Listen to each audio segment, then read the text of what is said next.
Hello, hello, welcome, Dean. Hi Well, there. let's go ahead and let's talk about. We just got off with a member that was talking yesterday Yep. about ad spend, and there's currently spending a lot of money on Google Ads. Well, they were when they first started with us. They've been with us for about a year, and one of their big things is they didn't trust our platform to be able to produce enough results for them to be able to cut their ad spend back.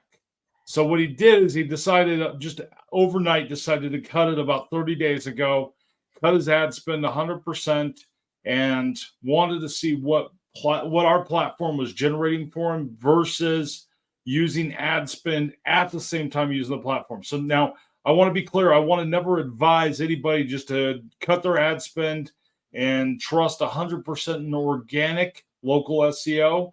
But he wanted to test that out and want to see what it was. So he was spending about $35, anywhere between $15 and $35 a click on Google Ads.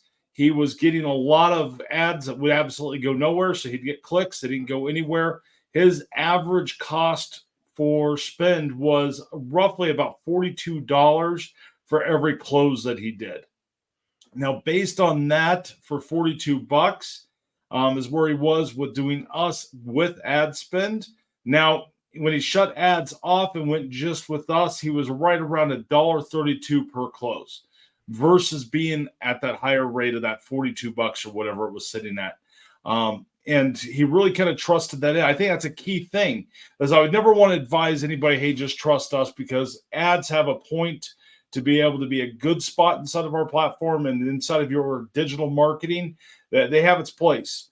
But really, I think there's a lot of misclicks. I think there's a lot of competition that takes your ad budget up. I mean, you can go use a program like ClickSees that'll monitor that, which he was using on his ad campaigns as well, because like I say, he's been with us forever. He was part of our coaching program.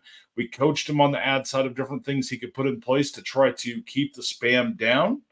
But it's one of those things to where I thought it was really interesting that he's getting just the same amount of clicks. Said that he's getting less phone calls based on Oh, just doing organic, but he's closing more of the ones that are actually coming in, which I thought was a very interesting concept. What's your take on that? well, I want to ask a couple of questions to start with. That's a long explanation about what's it cost. People don't pay attention to what it costs per getting a customer, getting a new face in your door. They don't really do that accounting process. And I know there's accountants out there that have really complex programs that figure all these cost accounting things out and figure everything into it. But really, we're nailing it down. When we talked, I think I know which member you're talking about, because he had some Google profile issues at the beginning and things like that as well. Yep. So he's been, if I think right, he's been with us for just over a year. He's been following our practices, correct? He's following Correct. our guidelines.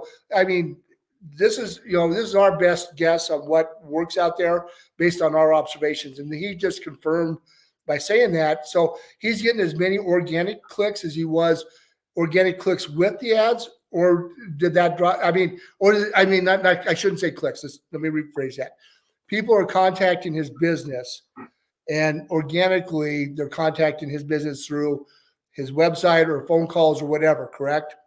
And Correct. So and so so he's not getting as many now that calls. So we don't have reporting that comes in because we think most of the numbers are BS that come from Google and most of the third parties out there. So right. we don't have a reporting on that. Judging by how many phone calls he was getting before with having ad spend on, his number of calls have went down, but his number of closes has went up. Okay, so that leads right into the discussion I've had with you over the years. I guess now we're celebrating 4 years. I guess we've had this conversation before that when they're finding your business, they're motivated. So the closing is actually, in my opinion, with my other businesses that we're getting organic calls from, the close is better or easier. I shouldn't say it's never, you have to still earn their business. I mean, it just doesn't happen just because they called you. But because they're motivated for your product or service, that makes it easier to close. So therefore, the number of contacts he's having are a better quality contact than he Correct. was with the ads. Is that correct? You know, And plus, I think just in reality, I think there's a lot of salespeople that call based on ads. There's a lot of salespeople that do a Google search. They see those sponsored ads. They make a phone call. They want to sell them a product. Boom! When that gets clicked, that costs them money. right. I mean, you're going to get some of that as well inside of the organic local SEO as well, but you're not paying for it because you're Right. not paying per click at that point. Right, because the organic is you people can call you and contact you through your website, whatever. They got people they have ways of finding you, but when you're finding, but what I'm trying to say is when a customer calls, potential customer calls, they're motivated to do business because they have that need for that product or 100%. service. I mean, and that's the difference. I mean, the other ones that I love. I don't love ads, but ads are a necessary thing for some It's a businesses. love-hate relationship. You know, because and we've talked about it, and yesterday you had an interview, and the same thing came up, and it was that ads are a sprint. They get you from here to here, but it isn't sustainable unless you keep those ads going and going forever. And the problem is you don't know how effective those ads are because it gets hard to track. But when you're not doing any ads at all and you're just doing organic, when they contact you, you know that it's through our process, our recommended coaching, how you do posts and photos and events and questions and answers, the whole thing that we talk about, plus all the listings that we send out daily to all the networks that we have. So I that makes me very pleased to hear that comment from that member, because I don't talk to him as often as you do. In fact, I don't talk to him much because Right. he established a relationship with you, and that's one of the things that what you and I have is there's certain members that talk to me and don't talk to you because that's just how the relationship got started. But that makes me feel really good to hear that feedback, that it's that positive, that he's actually so now that he's still getting as much business. Is his business up? Did he say that, or just the number of people contacting His him? business is, it's too early to really tell if his business has changed much from it, but he can say that he's getting just as many he's getting just as many phone calls, if not more, coming in, and he's closing more. And when he says calls, those are calls that actually he cares about, because he really didn't think about all the calls that happened that, hey, I want to sell you this. Hey, voice search registration, you're not being Gotcha. found on your Google listing, all those things. And what most small business owners would never think about is marketers. Marketers love to ruin absolutely everything. I fall into that category. I mean, it's one of those things to where I can create a bot that goes out, looks at all the Google ad spend, knows how much someone's spending on each of those ads, and I can then create a call list based on that. So when I was used to sell SEO services and I would call on businesses and I had that type of business that I was running, I had systems that looked for people who were doing pretty good. They were probably doing it on their own. They're spending some money on ads, and I could help them reduce their ad spend by coming with me. And that was back when we did ads and everything. And at this point, I really don't, I never really advise ads. They have its place. They're great to be able to do that sprint, that marathon with, and be able to get yourself to where you need to be. They're quick to be able to get results on, but they're not a long-term play. So when it comes to local SEO, and the whole entire concept that you and I wanted to solve is to be able to make it to where businesses are found long-term. And that's why if you are a brand new business, you have just as much opportunity as a business that's been around for 50 years. And as long as you follow the three pillars that we talk about all the time of content, trust, and authority, and be able to build those up, you can see the results and you can compete with the big boys. It doesn't matter if you're a one-man shop or if you have 100 employees, you have the same opportunities to be able to put yourself in front. And it doesn't mean you're going to be in front all the time. It means that you're going to be in front enough that you can increase the amount of opportunities you have as a business owner to increase your phone calls, increase your website traffic. I mean, I talk to people all the time that go out and they build a website. They spend ten or $20,000 on a website, and they go, I'm not getting any traffic. I'm not getting any results from it. Well, if you're not driving traffic to it, you're never going to get results from it. It's not the field of dreams. If you build it, people are not just going to come. You might be lucky for a little bit, but you have to be able to drive that traffic, and local SEO helps you be able to drive that traffic. By using a platform like us, you can spend that 5 to 10 minutes per day and be able to get those results that are going to help you be able to move up inside of the rankings, not just on Google, but Bing and Apple and Alexa and on voice search and all these different places, which I think is absolutely key. No, I agree with you 100%. And the thing is you may not be in that top spot all the time because it moves. I mean, the algorithms change things. I mean, I had one member go, "I'm not number one. I'm not number one." Well, what are you? I'm number two. It doesn't mean that he's number two, but but Well, he was still there. I mean, he was still there, and he goes, "I'm still getting calls because the people in the number one spot are not responding to him," which is a problem. It's a whole nother discussion on follow up, and that's a whole nother deal with small 100%. business owners. But they're still, because they're still in that top three, if you will, that pop up. If the first person doesn't respond, the next one is. So being in that top group is really important, and that's what we're all about, is keeping you in that top of the list, because you're not. I can't.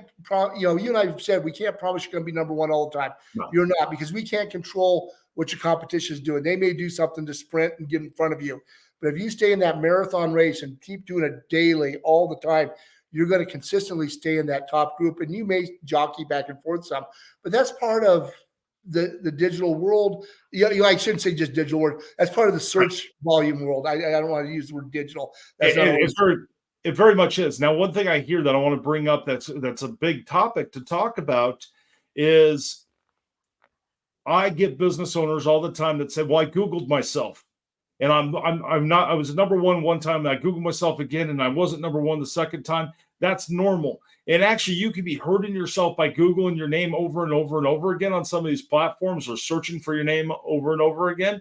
Because if you're not clicking on your stuff and it's not doing that, it thinks it's delivering the wrong results. You got to remember the algorithm's trying to deliver the best result it possibly can. Right. So now I've asked people that have worked for Google that question.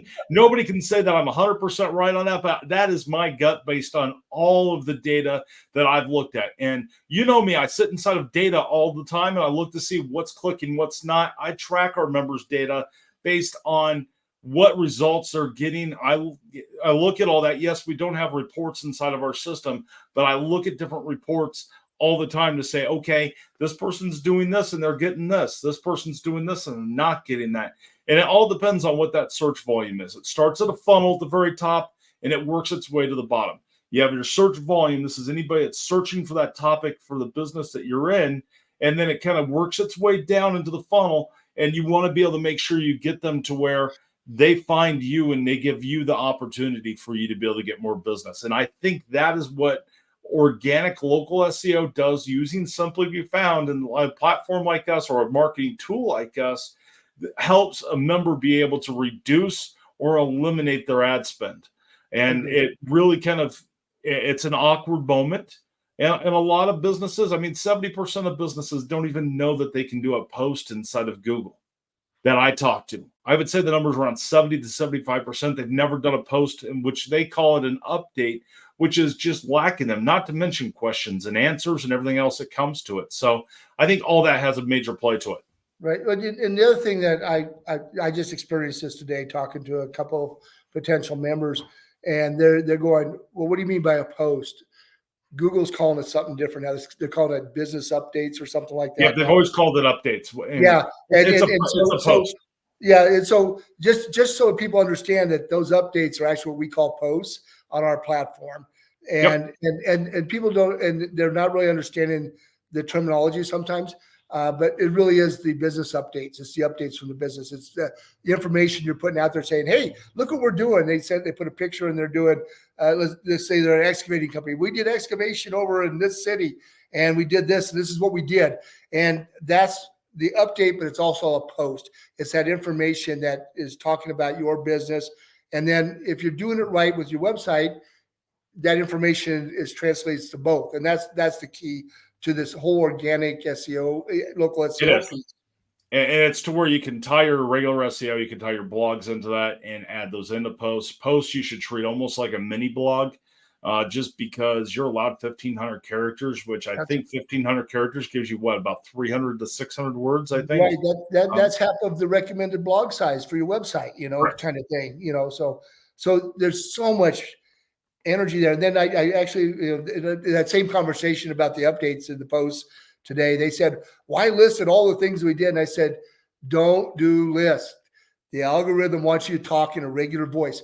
And that's where people are missing that. I mean, because traditionally that's what's happened is you do that word stuffing or whatever you want to call it, keyword stuffing, whatever. And I said, no. I said, talking your normal language when you do it, and that's going to help you a ton with that whole information piece. It is called the natural language, and that's what the voice search engines are looking for. They're looking for someone who has that natural language. They're starting to pick up on the AI. And notice that it's written by AI, so you have to make sure you're talking in your real voice. There's a point that you can use AI to a point, and then edit it out to make sure it's good and it sounds like you. And there's ways to do that. That is a training thing I've been sitting on forever that I'm going to do, of training people how to use AI to be able to use our platform and make it sound like them. I was hoping to get it done a couple of weeks ago. I have not gotten to it sitting on my board, but I think it's that natural voice that's going to do it. But this video right here that we're doing right now is what I want to talk about, was that whole entire point of how to be able to reduce your ad spend. And this is especially comes to play with that home services piece, and home service providers are out there. I think it makes a huge difference. And if you guys like to see videos of Dean and I doing this type of stuff, make sure you like our channels, make sure you like our Facebook page, make sure you subscribe, and you can start for free inside of our platform today. It gives you a way to be able to kick the dirt and see what our platform is all about, and kind of give it a try and see if it's the right fit for you. And I mean, that's part of our whole point of being able to give back to small businesses, or give back to any kind of local business, and be able to help them. And that's the whole reason why we started this in the first place 4 years ago. Anything you wanted to say to wrap up? So basically, to wrap it up, we're all about small business vitality. That's why we offer the free thing, why we give it back. We want, if success in any community is a success in the small business. So that's why we try to give back like that in that free program. So anyway, Rob, not to digress and run us down another rabbit hole, which I'm really good at. Let's go ahead and wrap this up. Everybody, thanks for joining us. Thank you. We appreciate it. Have a great day, guys. Right now.